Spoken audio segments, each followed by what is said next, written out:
And Freddie's a perfect example of that. He's a really, really, really good trainer. He understands the nuances of fighting, and he was a very skilled fighter when he was a fighter. He wasn't a powerful fighter, and that was really his only drawback. But Freddie, I think, works best with fighters who are grown up, who will work, and want somebody to not, be their role model in life, even though he's a great guy, but rather help them succeed as a professional.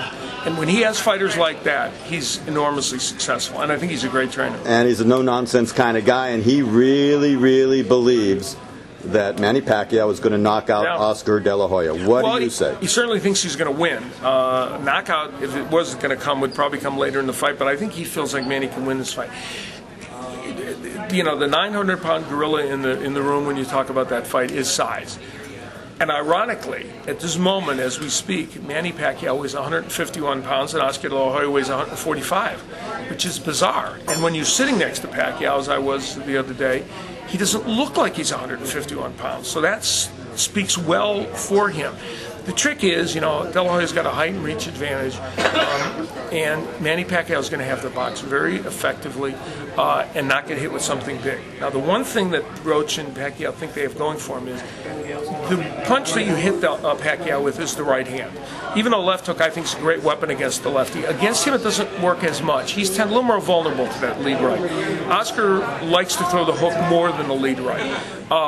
And I think Freddie Roach, who of course trained De La Hoya for his fight with Mayweather, is banking on the fact that De La Hoya will be leaning toward that hook a lot more. Well, coming down in weight, you'd never think that would be the case for Manny, who is going to be stronger now, as opposed to Oscar, who probably had to dry out a little bit to get to 47, and now he may be a little bit too light. Could be. Well, I'm surprised he's already at 145. I would have thought he'd be 152 or something right now, 150, and then be edging his way down. So now, I still think he hits harder.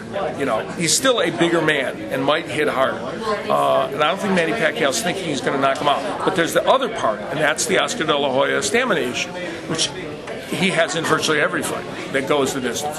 So if Manny Pacquiao can get past the first 6 or 7 rounds, now I think it's a very interesting fight because he does not fade. Well, when this fight was proposed, it was like, oh, no, that could never happen. And now it is close to reality. It's definitely going to happen. And this has all the makings of a Fight of the Year candidate in December 6th. Well, for however long this fight lasts, they'll both engage. De La Hoya had a problem with Mayweather in that he was fighting as a businessman, and he knew he had to make that fight. All these casual observers were there that hadn't been there for a boxing match before. He was marketing the sport. Floyd Mayweather Jr. didn't see it that way. He was, and maybe rightfully so. He said, I'm going to do what I need to do to win this fight. I'm not here to market the sport. You can look at it a bunch of different ways, whether that's appropriate or not. So in this fight, De La Hoya doesn't have to worry about it because Manny Pacquiao is going to engage him, and Pacquiao is certainly not the defensive specialist that Mayweather was at all. So I think it's going to be an interesting fight. Okay, scenario.